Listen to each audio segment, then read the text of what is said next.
अमावस्या की काली रात और एक घना जंगल। आसमान में बादल ऐसे फैले थे जैसे चांद को हमेशा के लिए कैद कर लिया गया हो।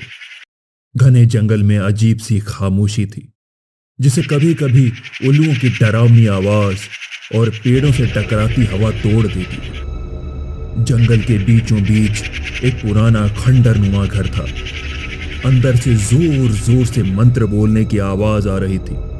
घर के अंदर एक औरत जिसने पूरे काले कपड़े पहने थे और अपना चेहरा ढका हुआ था, वह एक शव के चारों ओर खून छिड़क रही थी और शव भी पूरी तरह काला था, मानो कई सालों से सड़ी हुई लाश हो। और उस शव के बाजू में एक और इंसानी बच्चा था जो बेहोश था और वो औरत लगातार मंत्र पढ़ती जा रही थी। तभी वहां सुहानी और एक बूढ़ी औरत आती है। जब तक मैं जिंदा हूँ तुम जो करना चाहती हो उसमें कभी सफल नहीं हो पाओगी। ये सुनते ही वो काले बुरखे वाली औरत गुस्सा हो गई और उसने अपने चेहरे से बुरका हटा दिया। उसका आधा चेहरा जला हुआ था और बदन पर छाले पड़ गए थे। वो गुस्से से उन दोनों की ओर देखने लगी। सुहानी और बंटी सगे भाई थे।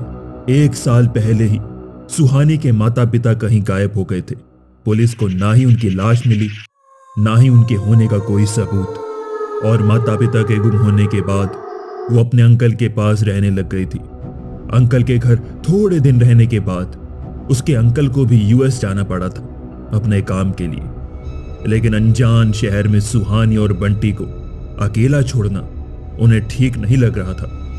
यूएस जाने से पहले वो सुहानी और बंटी को उनके हक का घर देना चाहते थे, जिससे कि उनको बाद में कोई प्रॉब्लम ना हो। कुछ दिन छानबीन करने के बाद उनको पता चला कि कलहरी गांव में सुहानी के पिता रामू का एक बड़ा बंगला है जो कई सालों से बंद है।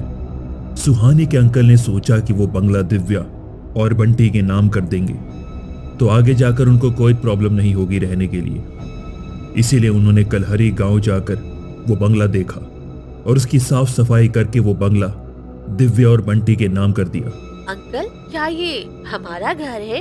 हाँ बेटा, ये तुम दोनों का अपना खुद का घर है। तुम हमेशा के लिए यहाँ पर रह सकते हो। अंकल, आप भी यहाँ रुको ना हमारे साथ। बेटा, मन तो बिल्कुल भी नहीं है तुम दोनों को ऐसे अकेला छोड़कर जाने का, लेकिन क्या करूं, मजबूरी है। अपना ध्यान रखना।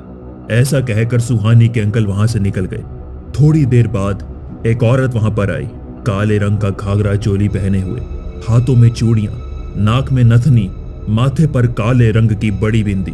सुहानी उसे देखकर एक पल के लिए घबरा गई। उसने दिव्या से कहा कि उसका नाम मंजरी है और उनके अंकल ने ही उसको दोनों की देखभाल के लिए यहाँ पर भेजा है। लेकिन अंकल ने तो हमें तुम्हारे बारे में कुछ नहीं बताया। अंकल जल्दी में थे ना, शायद भूल गए होंगे। लेकिन तुम चिंता मत करो, तुम्हें किसी भी चीज की जरूरत हो तो मुझसे मांग लेना। सुहानी बंटी को लेकर ऊपर वाले कमरे में चली गई।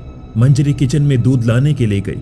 मंजरी दूध गर्म कर रही थी कि तभी किचन की खिड़की में काली बिल्ली आ गई। वो मंजरी की तरफ देखकर जोर जोर से आवाज करने लगी।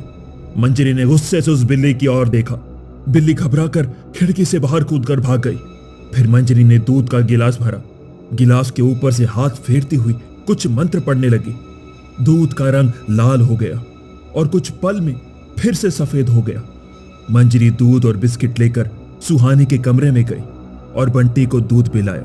दूध पीने के बाद बंटी की आंखें लाल होने लगी। ये देख मंजरी मन ही मन हंसने लगी। अरे बंटी, क्या हुआ? तुम चुपचाप क्यों हो? कुछ नहीं। ठीक है, अब तुम सो जाओ। सुहानी और बंटी सो गए। आधी रात को दिव्या को कुछ आवाजें सुनाई देने लगी।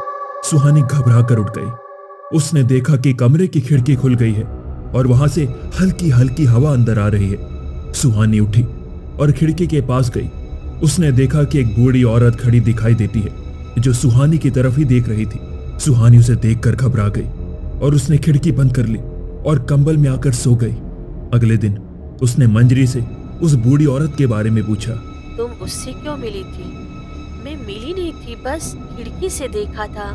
इसके बाद मंजरी शांत होकर बोली, देखो सुहानी, वो एक बुरी औरत है, बच्चों को फंसाकर उन्हें मार डालती है। तुम और बंटी उससे जितना दूर रहोगे उतना अच्छा होगा।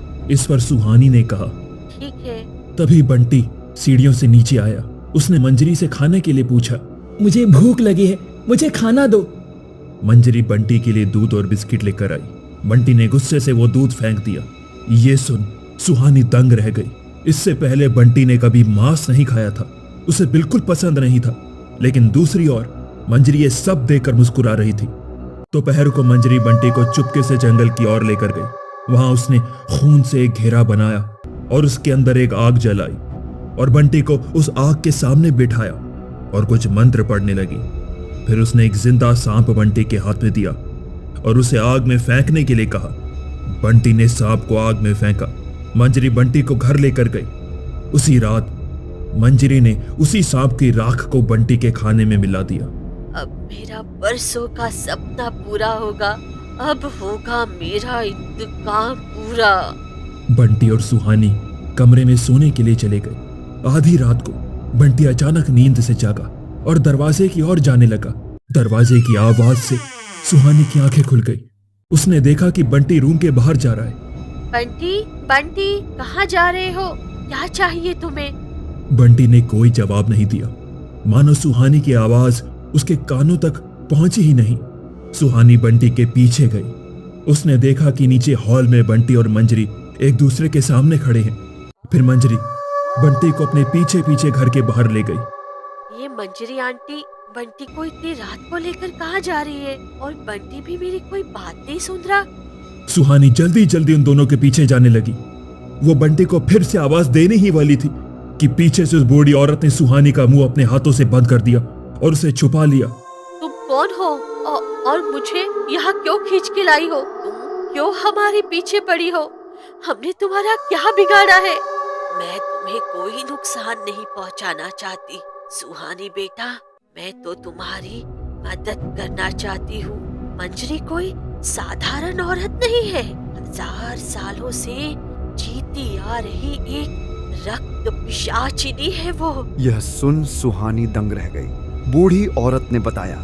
लेकिन एक दिन एक रक्त पिशाच और रक्त पिशाचिनी हमारे गांव में आ गए और एक एक करके गांव के लोगों को मारकर जिंदा खाने लगे।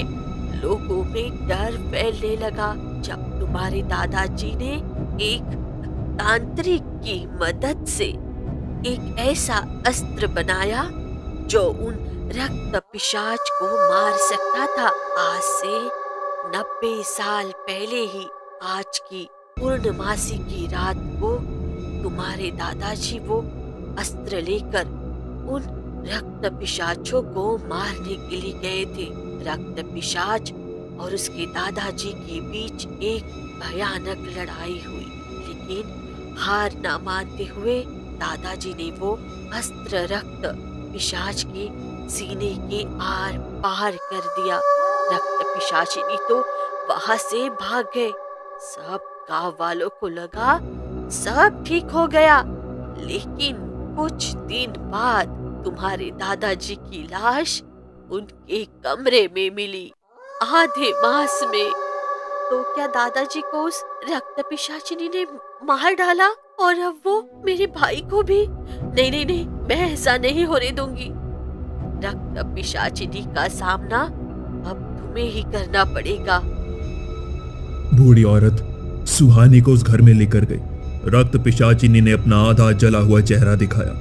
सुहानी उसे देख घबरा गई, लेकिन बूढ़ी औरत ने हिम्मत दी उसे। रक्त पिशाचिनी धीरे धीरे हवा में उड़ने लगी और जोर जोर से हंसने लगी। उसने बूढ़ी औरत पर हमला किया और उसे जमीन पर गिरा दिया। सुहानी ने पीछे से एक अस्त्र निकाला। ये वही अस्त्र था जिससे दादाजी ने रक्त पिशाचिनी को मारा था। अस्त्र देख रक्त पिशाचिनी डर गई।